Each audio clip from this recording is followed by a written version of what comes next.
Okay guys, meron tayong bagong pasyente rito. Isang wall pan na asahe.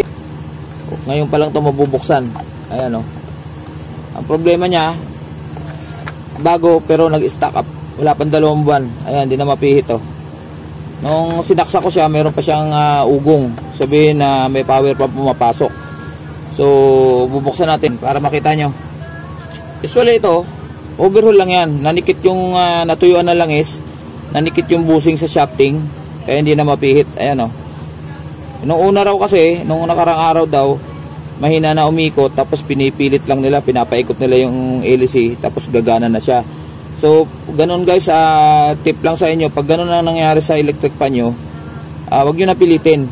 Wag nyo na pilitin na paikutin. Ibig sabihin, nahirapan na siya umikot dahil natuyuan na ng langis, nanikit na yung busing sa shafting.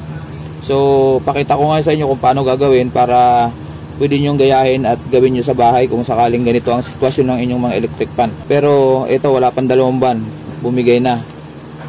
Sabi naman ng customer kasi, wala raw patayan. Pero, ang asahe kasi, kahit na gamitin mo ng 24 hours, hindi dapat gano'n na mag-stack up siya kagad. Dahil nga maganda ang quality nitong asahe. Pero sadly ito nangyari, kaya bubuksan natin para makita nyo kung paano natin gagawin yan. Tapos tanggalin yung cover. So makikita nyo guys, malinis na malinis oh. Wala pang kadumi-dumi, pati yung loob. Ayan oh. Hindi kagaya ng mga binubuksan ko dati na talagang puno ng alikabok. So palibasa nga bago pa, kaya sayang.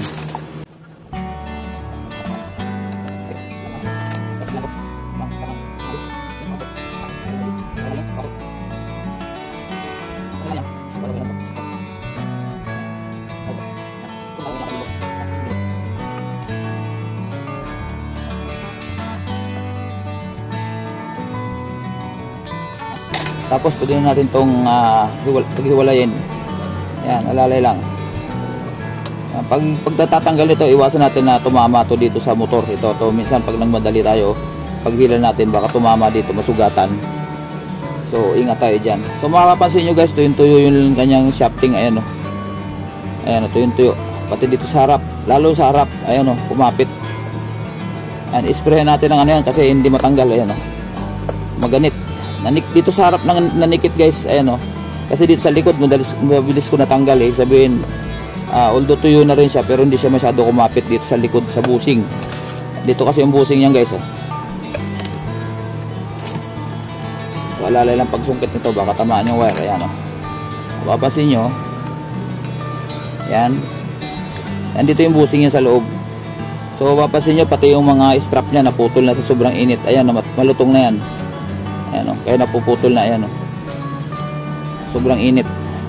So guys, ito tatalian ko na lang uli kasi okay pa naman, may resistance pa naman. Papakita ko sa inyo pag check para di na kayo magbabaklas kasi usually pag sumubra ang init pumuputok yung fuse. Andito yung thermal fuse sa loob.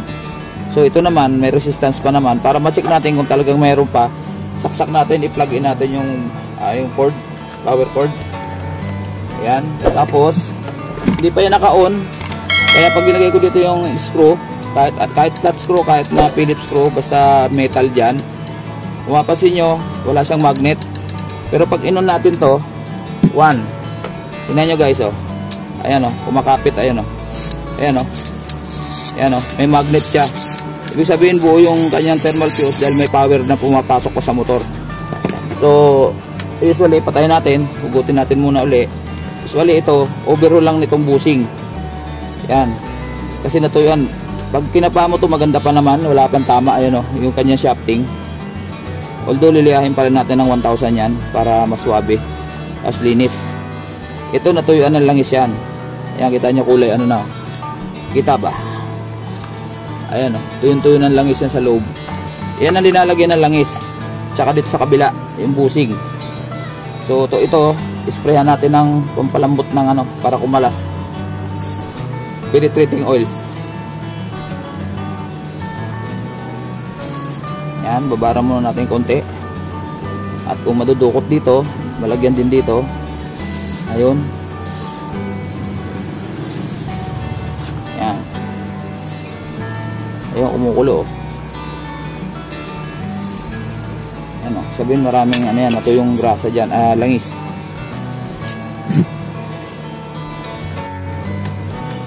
Ayan, medyo magalit pa rin, pero try natin. Alalay lang pagpukpok dito, dahan-dahan lang para lumabas siya.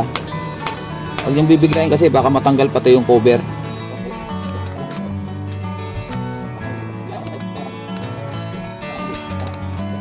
Okay pa naman siya, wala naman siyang alog.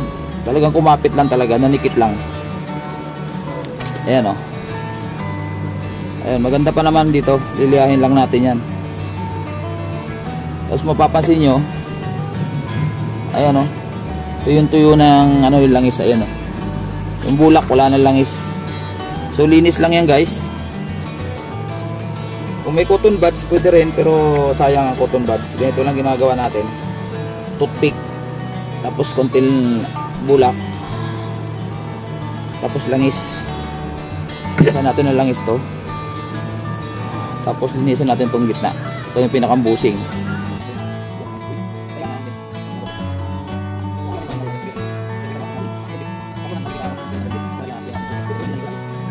So ito naman, lagyan natin ng konti langis, tapos lihahin natin ang pin. Ito 1,000 to guys, so 1,000 grit yung gaspang. Lagyan ng langis, tapos lihahin ng ayan, pag ganyan ang pagliha, pabilog, para matanggal yung mga kapit-kapit dyan na dumi. Maganda pa naman, okay pa naman siya, liha lang talaga.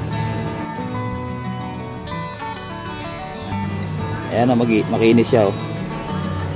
Kung sa tingin nyo medyo kailangan palihahin, basta lalay lang, basta 1,000 lang gagamitin nyo para hindi siya lumuwag. Tama-tama lang 1,000. Parang binabap mo lang yung kanyang shafting para swabe yung ikot niya sa bushing. Yan naman, makinis na. Ayan, kita nyo guys, makinis na. Yan. Tapos dito rin sa kabila syempre, kaya na kunting langis sa kaliha, lilihain natin. Yan, okay na, malinis na. Tapos babalik natin tong mga spacer washer tawag dito guys.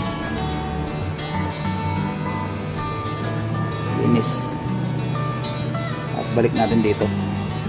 Dito natin tinanggal sa harap, dito natin ibabalik. Yan. Tapos ito siyempre lalangisan natin to. Ito ang linalangisan guys, hindi yung dulo ng shaft, hindi yung shafting lang, kasi nasanay tayo pag may naumikot hindi nakakalasin yung motor, pagpapatak tayo rito. Pwede rin, pero ito talaga ang dapat na binabasa, yung pinakang oil pump, kasi yun ang nagpapalamig ng bushing. Ito yung bushing, may pump yan dyan sa paikot na dapat basa yun ng langis para ma-prevent yung overheat ng ano, ng bushing. So ito lalagyan natin ng langis. Tama-tama lang, ulitin ko, may mga content na naman ako tungkol dito. So yung iba na napabisita sa aking channel na hindi pa nakakapanood nito, ganyan lang. Pero huwag masyado yung, pag ganyan, nakita nyo, nisip-sip, ayan o. Pag tama na yung ganyan, bawasan nyo ng konti na hindi siya tutulo. Ayan, okay na yan. Testingin natin ngayon, lagyan natin langis to. Testingin natin muna dito kung okay yung ikot nya.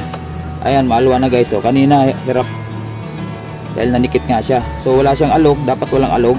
Ayan o. Okay naman siya, wala naman.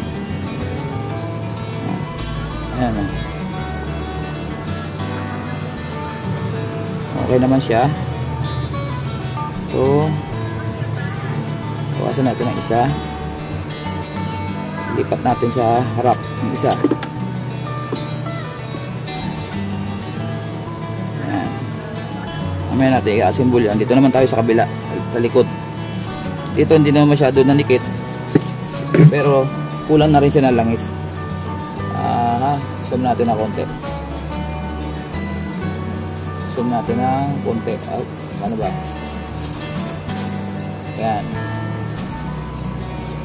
Madilim yung aking ano. So ito, okay naman yung pump niya, kompleto naman, wala siyang awang, langis lang talaga. Tapos siyempre linisin natin uli yung gitna ng bushing. Ayan o. Ayan o, puno na o. So ito, gaya ng ginawa natin kanina doon sa kabilang bushing, linisin din natin to.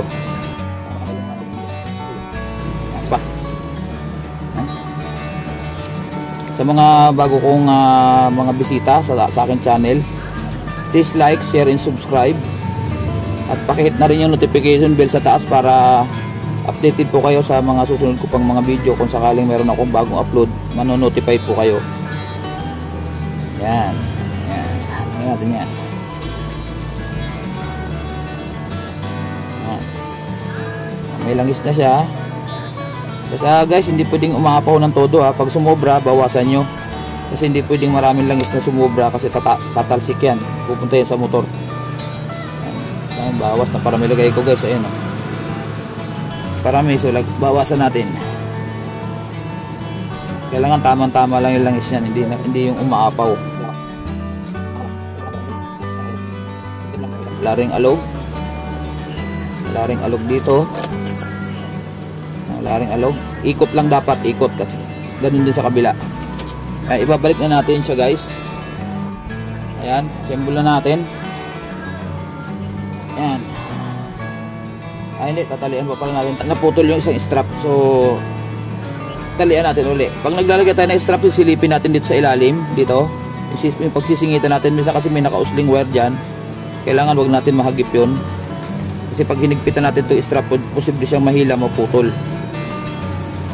Papalit tayo ng motor dahil lang sa isang strand ng wire. Yan.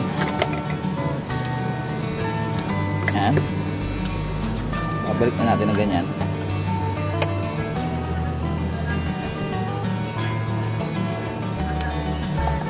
Yan. Okay na yan. Tapos so lagyan natin ulit ng langis. Yan. Dinalagyan din ng langis ng shafting. Pero ang importante yung loob, yung pinakang bushing niya. Yan. Tapos babalik natin ng ganon. Ito, salpak na natin.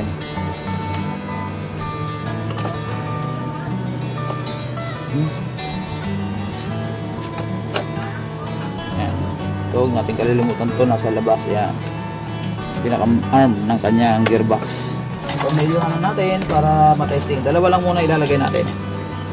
Para paikutin muna natin kung gagaan na siya.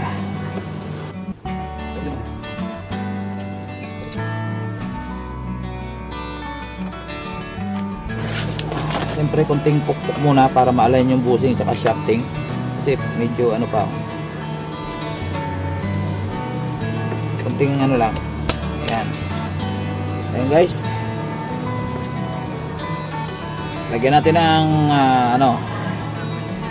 lagyan natin ng masking tape to para makita nyo yung ikot.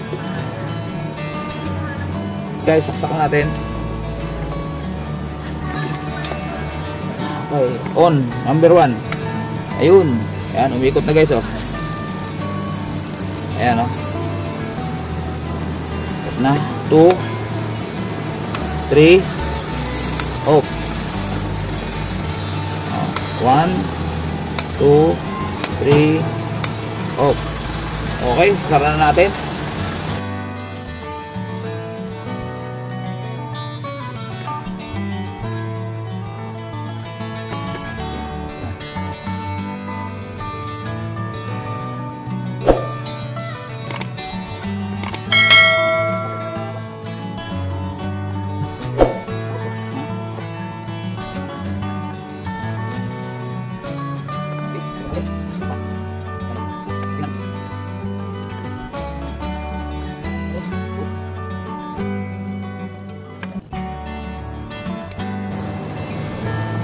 Ayan, namikot na guys. Ayan na.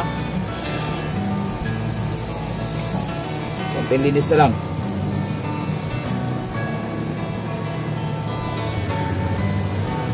Okay. Linis na lang, linis. Okay na yan guys. Ayan. Konting punas. Para matanggal yung mga pinaghahawakan natin.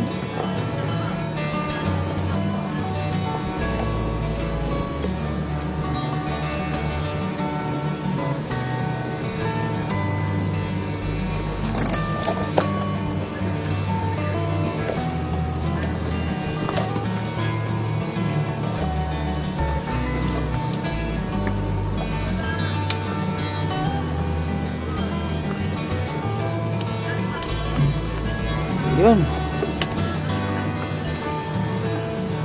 Ayun, okay na guys. Maraming salamat sa inyong panonood sa aking pag-repair ng stock up na electric fan. Asahi na wall fan. At bagong-bago pero halos 2 buwan pa lang nagagamit, bumigay na. Siguro nga dahil wala raw patayan, 24 hours yung trabaho niya.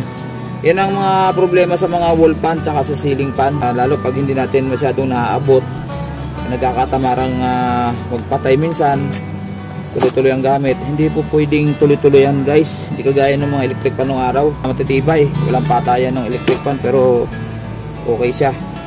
Pero itong ganito, mga bagong labas ngayon, medyo hindi pwedeng tuloy-tuloy. Kailangan mayroon tayong spare na electric fan para at least may kapalitan.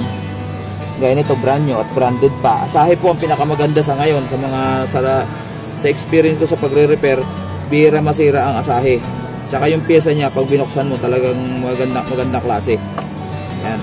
Ang Asahi hindi sila naglalabas ng sila naglalabas ng aluminum ng winding. Hindi kagaya ng ibang brand. Pipiki tayo sa pangalan. Ganda ng pangalan, branded. Pero aluminum pala yung winding. Hindi gaya nito. Kaya lang, siyempre masisira at masisira. Ayun, maraming salamat guys sa pagsubaybay.